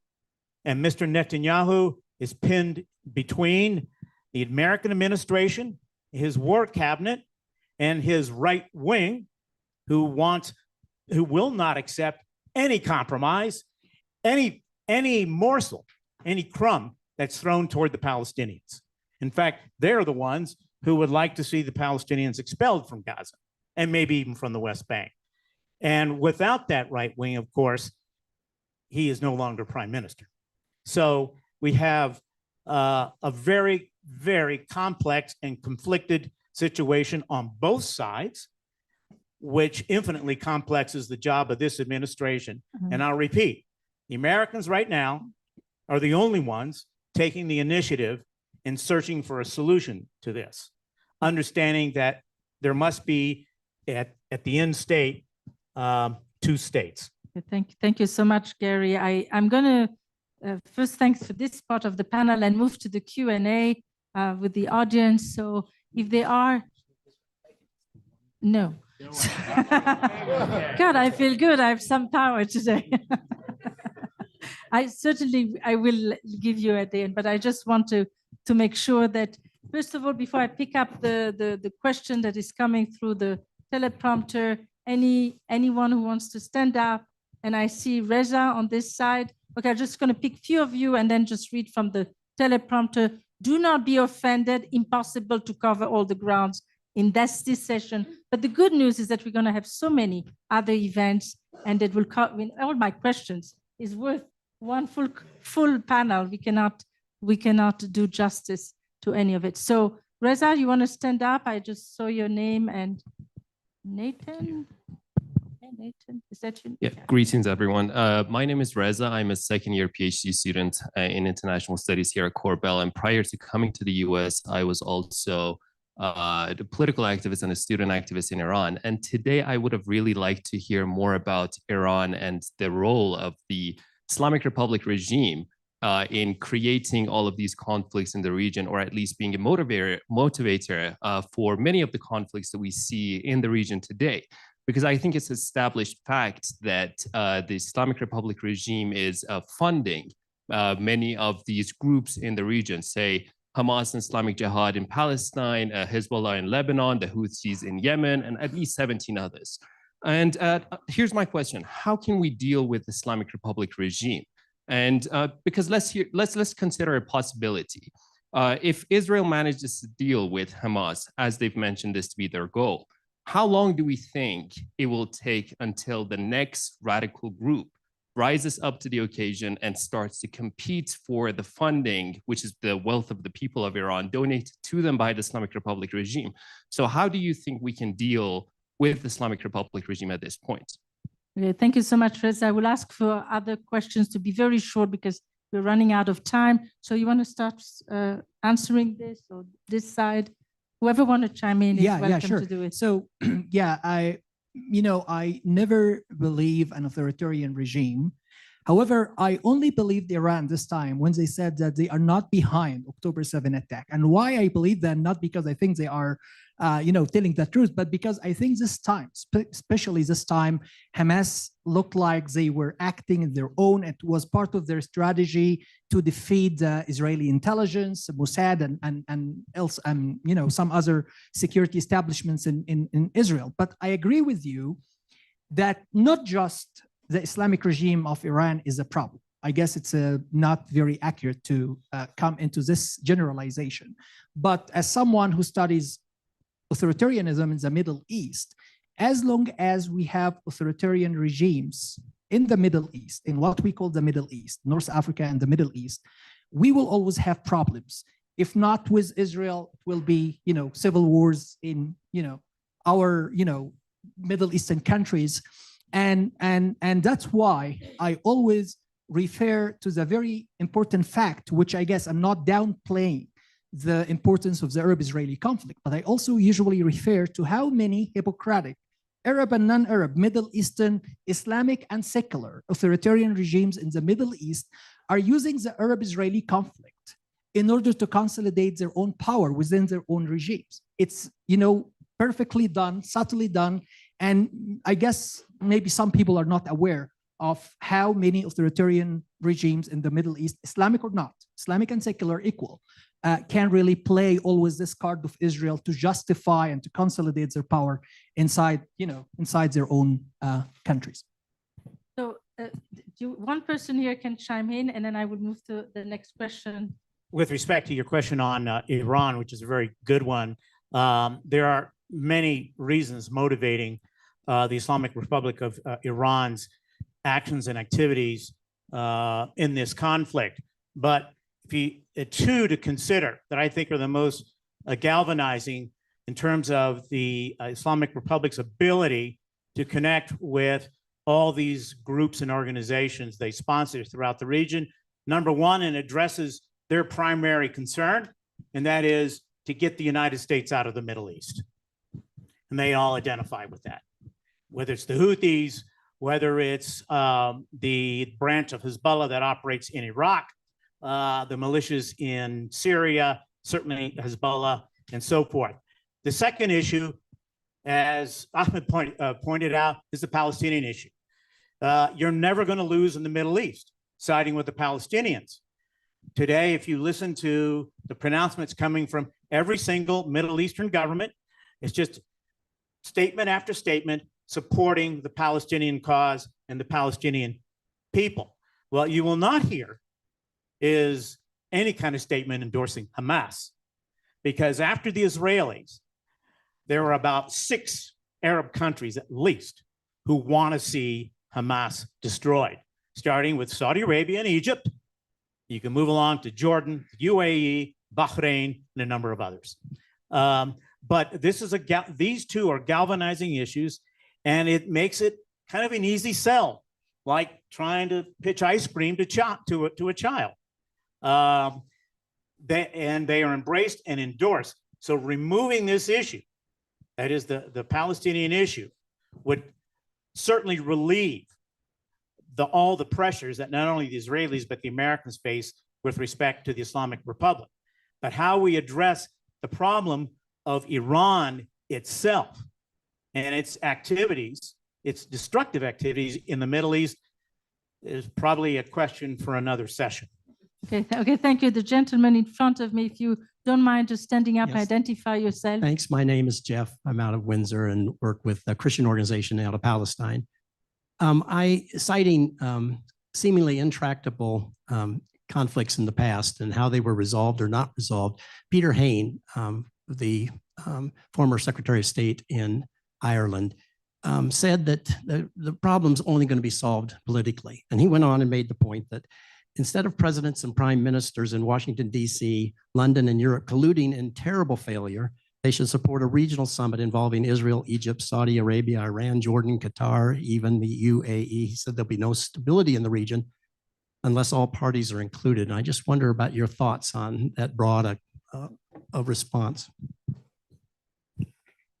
I've never been a fan of grand conferences because you gather everybody together, for example, as George H.W. Bush did in 1988 in Madrid, with the support, by the way, of the Soviet Union. It made some progress, but it soon fizzled. The work of diplomacy, particularly in trying to address the underlying causes of a conflict, is long and it's iterative. It takes action after action after action before you possibly get to a solution. When I worked with Tony Blair, he used to love to sit on the top of the American Colony Hotel on a beautiful day and drink multiple espressos. And I asked him about his work in Northern Ireland and the years that he and others before him worked to resolve that issue. And it did take years.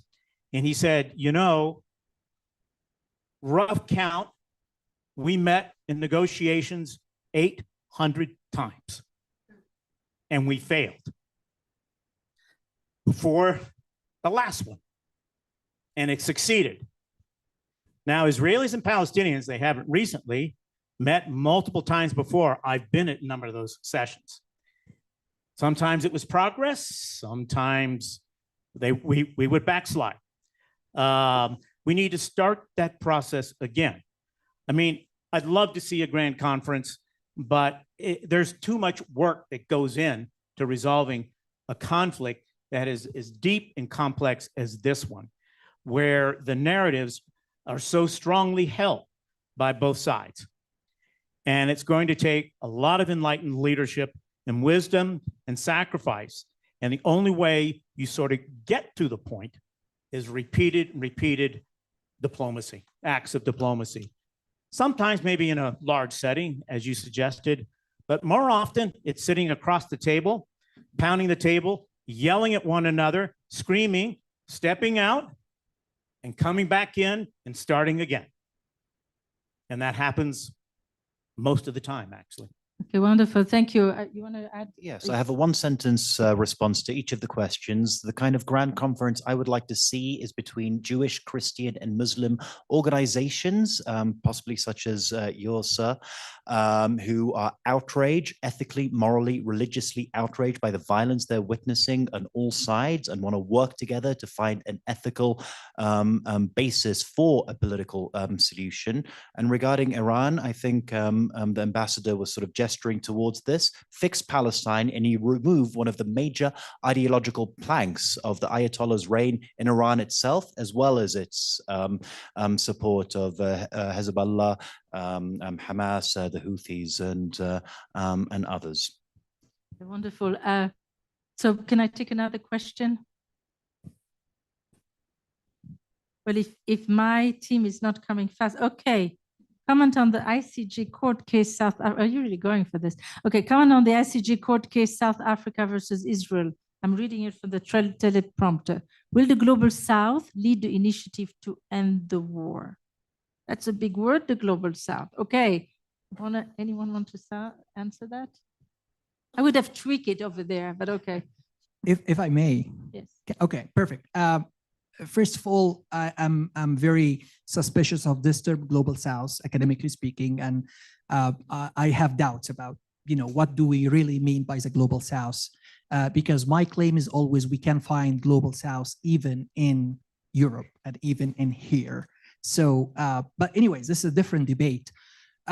First of all, let me say that South Africa has a very right to claim that Israel has committed genocides against the Palestinians in Gaza.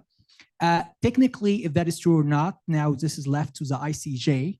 My position is always, let's stick to international law. And sticking to international law, in my point of view, there have been, for sure, war crimes committed against the civilians. I'm not speaking about fighters or militants, but against civilians in Gaza. If we consider international humanitarian law, we can see for sure collective punishment. We can see for sure indiscriminate targeting of many civilians and military targets in Gaza. And to me, whether this is technically is considered by the ICJ, and who knows when they will make their final decision, maybe it takes years or months or nobody knows. But for me, whether this is decided by the ICJ or not, for me, there are so many crimes, war crimes committed against the civilians in Gaza. Okay, thank you for that.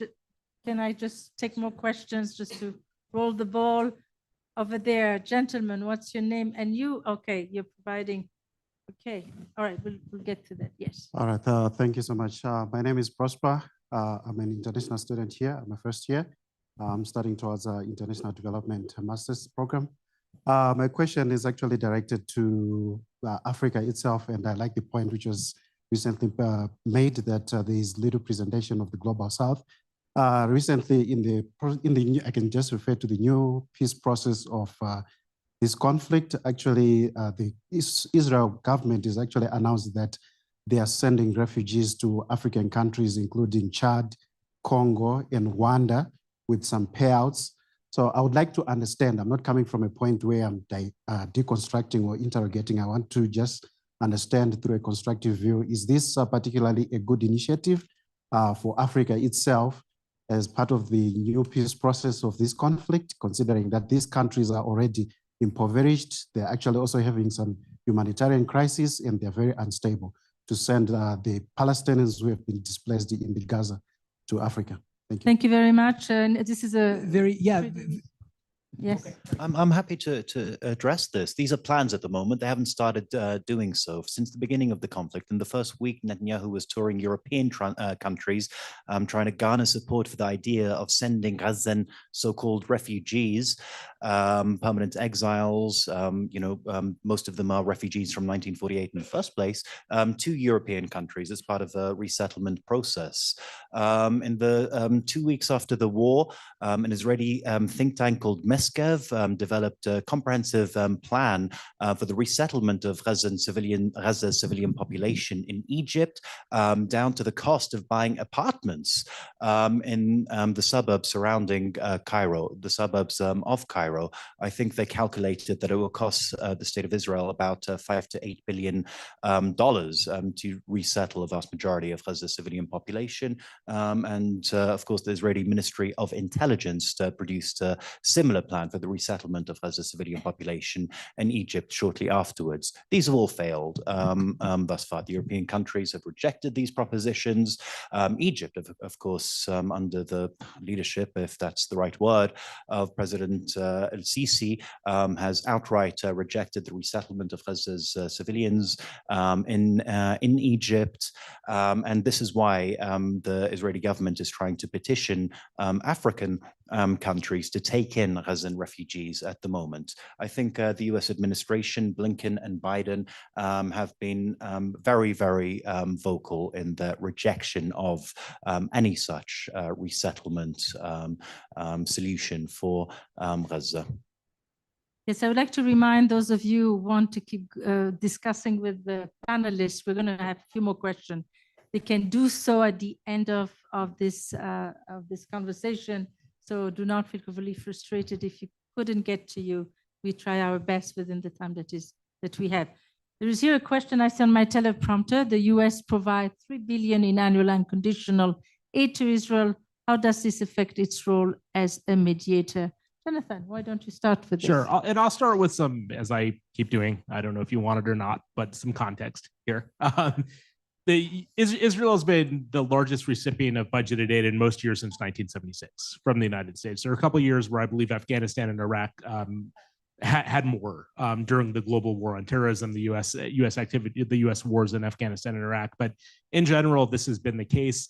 I think that there's this sense that the U.S. has always been a significant supporter of Israel. And I think in the political arena and with economic aid, that has been the case. But if we look at between 1948 and 1970, the United States averaged less than, even in today's dollars, $1 billion a year in aid to Israel. It's really, in my reading, only after the Nixon doctrine that the United States and the French embargo during the '67 war that Israel becomes the chief aid supplier to, or the United States becomes the chief aid supplier to Israel. Keep in mind, as a result of the Camp David peace accords of 78, 79, Egypt also receives a significant amount of aid, roughly, I believe, 40% of what Israel 1.3. Yeah. And I think so. My point here is I don't think that it's aid that is holding things up. I do have a theory that I will share with everyone about sort of what impact the US's role as a mediator, even when it has been a mediator. I don't think it's always been maybe the I don't know, most honest or best mediator. And my historical reading of this, I think, again, going back, so you often hear arguments that the U.S. has always been Israel's best friend since 1948, or sometimes people will say it's only because of lobbying in the United States. I actually reject that analysis. I think that if you look at the United States in the 1950s, the House of Representatives and the Senate became extremely supportive of Israel prior to the executive becoming extremely supportive. And we see massive US public support of Israel in the 1950s and early 1960s prior to the executive becoming as supportive as it did, which in my reading is after 1967. But in this reading, once the executive did take the position that it would be extremely supportive of Israel, it was effectively impossible to backtrack because Congress would not allow it. And the US public was extremely pro-Israel. And that's where I think, in my view, if we're going to talk about lobbying, and I know I'm the one who brought it up here, no one else, I think that their role is helping maintain the status quo in that sense, as opposed to galvanizing the support. So I guess my answer to this was it would be it's not the money that is impacting the US's role as a mediator. It has historically been strong bipartisan support in the House and the Senate and among the US general population, which has prevented the executive from maybe taking a more forceful stand. Others up here might disagree, but that's been my reading of the history. Just one point. First of all, it's not $3 billion a year, it's 3.8 under the agreement that was a 10-year agreement that was negotiated during the Obama administration. The question, are we the appropriate mediator? The real question is, if not the United States, then who? Tell me who it would be. The EU? Are you kidding? They're not interested. They'll be happy to work with the parties in the United States. They're not interested. So who else would there be? The Chinese are not trusted, maybe perhaps by some Palestinians and other Arabs, but given what's happened after October 7th, certainly not by the Israelis. The only country that has the power and the influence and the capability to do anything, whether you agree with it or not, is the United States. And of course, up to this point, we haven't done a very good job. But you can't beat something with nothing. Someone has to step up and take the lead, and we have been that. And we will continue to be that until there is another option, which I don't think there will be. You can argue whether we're fair, we're unbiased. No, we're not. There's no question the United States is pro-Israeli, but we're not anti-Palestinian. In fact, Mr. Biden has made it very clear, as we've all said before, this administration is a strong supporter of two states. And the only country that can play this role is the United States. And Arab countries acknowledge that too. Perhaps not publicly, but in all the rounds that Mr. Blinken made last week throughout the Middle East, nobody slammed the door in his face, not even the Turks, because they recognize that we are the only one who can play that role. Okay, as Winston Churchill say, we should never let a crisis go to waste, and may that be the case, that the United States reads to the task of moving the peace process forward. There is just one last question. You want to take it? Can I, one sentence on the previous comments, given the overwhelming amount of diplomatic and military as well as financial support to Israel that the United States provides, then surely if it was serious about a Palestinian state, a peace process, or whatever that means, it would use that as leverage for implementing its will. Why does it not do so? Thank you very much. Actually, we did reach our 7:30 time, so we won't take a last question, but do not be disappointed. You can come here and just talk with the panelists. They're here to provide their answers for the questions that were not sufficiently well developed. Please remember, this is just one of many, many other events that we will have. I'm so pleased by this panel, and I think they really are worth, I mean, this is worth a really great applause for a wonderful conversation. I thank you so much for your courage and civil discourse and great engagements. May there be many more events like that. Thank you to the Denver Gazette and the Channel 9 News for partnering with us. I hope you keep doing that in the future.